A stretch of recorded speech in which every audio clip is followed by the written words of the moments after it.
Buenos días, bon dia.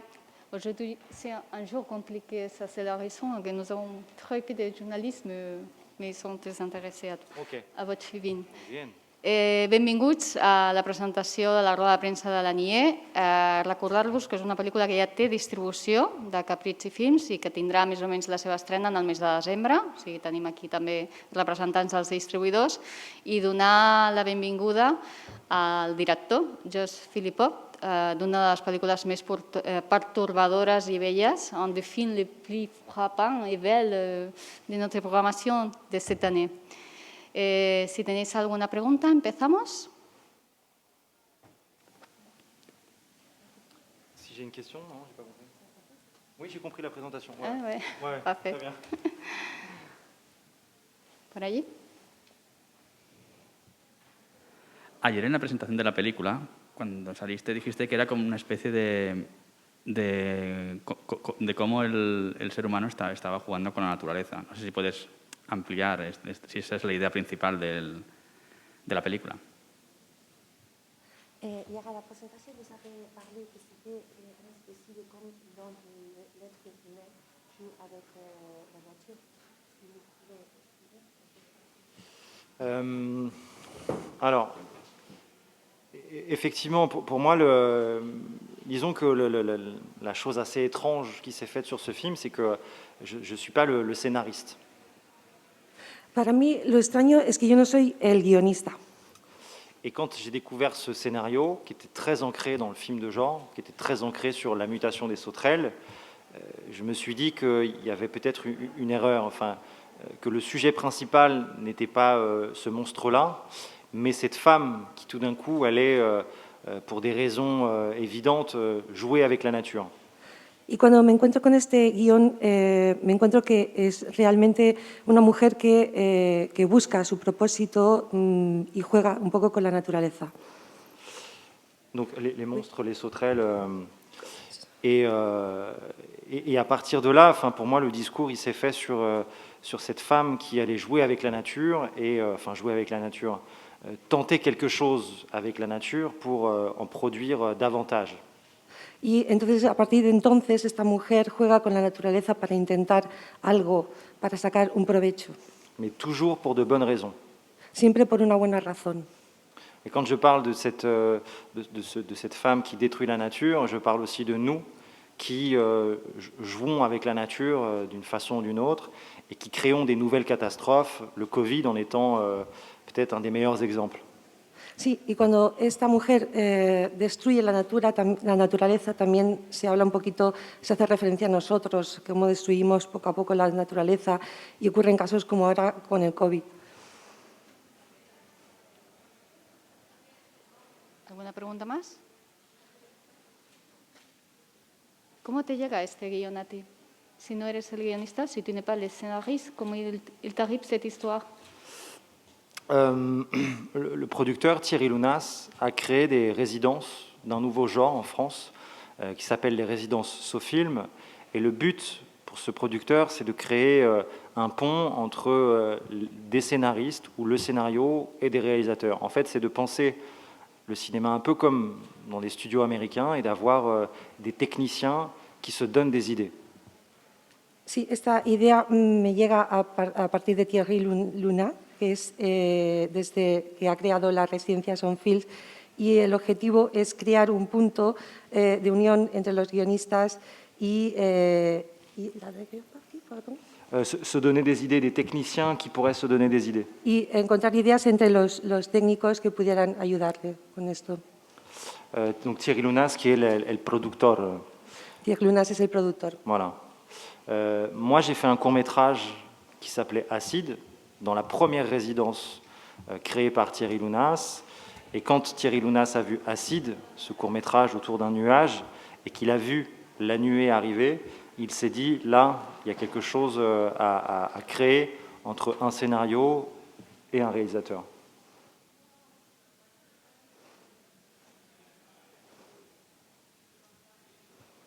Sí, yo primero realicé un corto que se llamaba Cid en la primera residencia.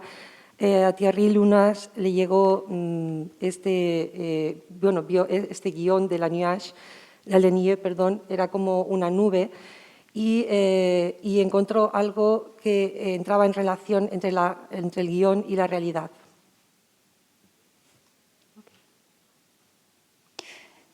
¿Cómo ayudaste a desarrollar el personaje de la protagonista en esta relación casi maternal con los animales? ¿Cómo es que te ha aidé a construire le personnage féminin avec cette relation qu'on dit mère avec ses enfants, avec les animaux? Comment j'ai pas compris. La relation de mère avec les animaux, comment tu as aidé à la comédienne à construire le personnage? Suliane Brahim, la comédienne principale, est une actrice très connue dans le théâtre. Elle est sociétaire de la Comédie Française. Julián Gaín es muy conocida por el teatro en la comedia francesa. Et c'est quelqu'un qui, comment dirais-je, était capable de tout faire. Y es alguien muy capaz de hacerlo todo. Et moi, je lui ai demandé, comment dirais-je, d'intégrer cette histoire en ayant à l'idée que le personnage qu'elle allait jouer était un personnage qui allait se détruire. Sí, yo le he ayudado a integrar esta historia con la idea de que este personaje es un personaje que iba a autodestruirse. Donc on a construit une relation avec les enfants. Moi, j'étais, comment dirais-je, très présent dans les répétitions où j'ai créé cette famille. Sí, en cuanto a la relación que construíamos de los niños, era para hacer mover esta familia. Et en même temps, on a passé du temps avec ces insectes. On a recréé le décor de cette salle des pontes dans un studio. Y también a la vez pasaba el tiempo con los insectos y hemos tenido que recrear este escenario dentro del set de rodaje. Donc on a créé deux liens très forts entre la famille et ce monde du travail, ce travail. Y hemos creado una relación muy intensa entre el mundo de la familia y del trabajo. Et petit à petit, nous avons déconstruit et finalement presque travaillé dans la chronologie pour voir cette femme, cette mère quitter les enfants et cette femme s'enfoncer dans son travail. Y también poco a poco hemos ido construyendo esa cronología, viendo cómo esta mujer va dejando un poquito a la familia y se va centrando más en el trabajo. Et le dernier point, et je pense que nous l'avons tous vécu comme ça, cette ferme a été entourée de serres en plastique et finalement nous nous sommes retrouvés presque emprisonnés par le plastique. Et nous avons avec elle vécu cette prison de plastique. Y bueno, como último, esta granja cada vez se va llenando más de plástico, igual que nosotros nos sentimos cada vez más aprisionados por el plástico.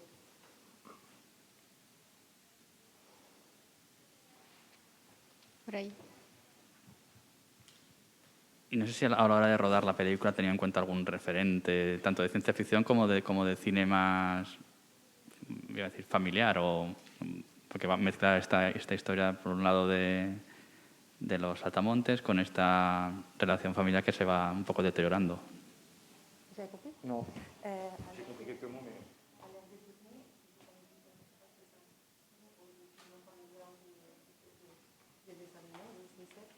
No tanto, on n'a pas, j'ai pas eu de référence.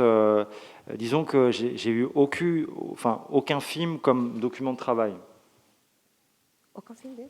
Comme document de travail, aucun film n'a été un exemple sur lequel nous avons travaillé.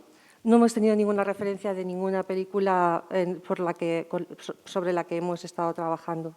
Parce que j'étais au milieu de quelque chose. Quand je dis au milieu, c'est que je voulais à la fois traiter ce sujet comme un documentaire et en même temps comme un spectacle à part entière, comme un film spectaculaire.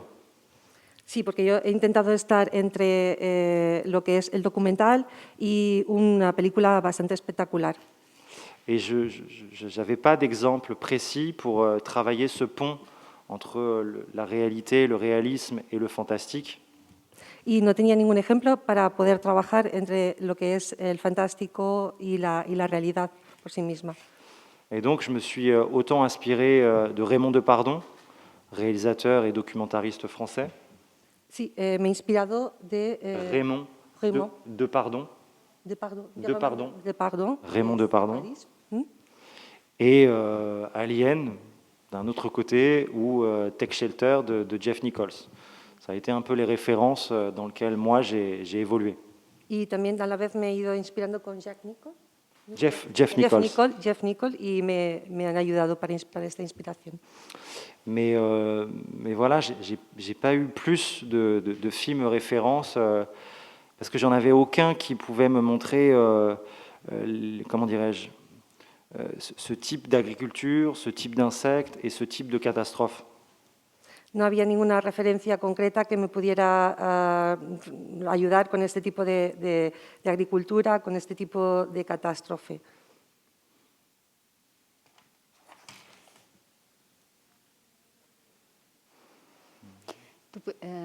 Tu película llega en un momento que ya solo en la programación de Sitges hay 3 referencias a películas con protagonistas del medio natural. Mandeville, tienes Mosquito State también. ¿Es coincidencia o hay una conciencia de esta interacción naturaleza, protección del medio ambiente o una insana relación entre el ser humano y el mundo animal? Si tu as compris. Sí,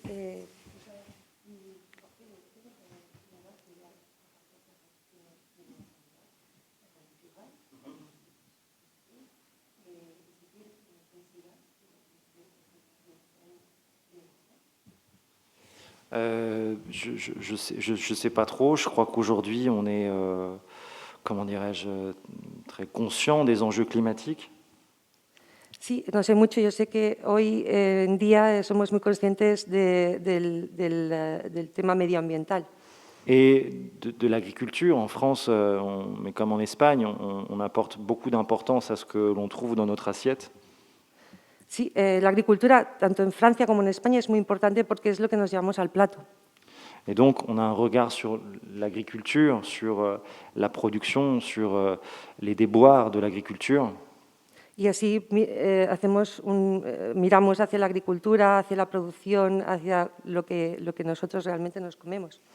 Et je crois que c'est un sujet central en France et donc qui donne énormément d'idées aux scénaristes et réalisateurs. Y es una idea que yo creo que nos da en Francia a los directores mucha inspiración. Parce que je crois qu'on est tous d'accord aujourd'hui pour ne plus pointer l'agriculture comme étant un fléau. Je crois qu'aujourd'hui, on est conscient de ne pas pointer l'agriculture comme étant un fléau. Creo que todos estamos de acuerdo que la agricultura es algo importante para todos. Mais comme une conséquence aujourd'hui du marché et du capitalisme, de la façon dont la production impose des règles qui, elles, détruisent l'agriculture. Sí, es como consecuencia de hoy en día del capitalismo y vemos en esta película cómo él destruye, en cierta manera, esta agricultura. Et je crois qu'on a beaucoup d'empathie pour l'agriculture en général ou la production en elle-même. On a beaucoup d'empathie pour les agriculteurs, on a beaucoup d'empathie pour cette situation très fragile qui est liée à notre futur. Sí, y sentimos mucha empatía por los agricultores, por los productores, por la agricultura en general, a esta situación tan frágil que viven hoy en día. ¿Alguna pregunta más? Ok. Pues, muchas gracias por venir. Merci. Merci beaucoup, muchas gracias. Bonne chance avec ton film. Merci. Adeu.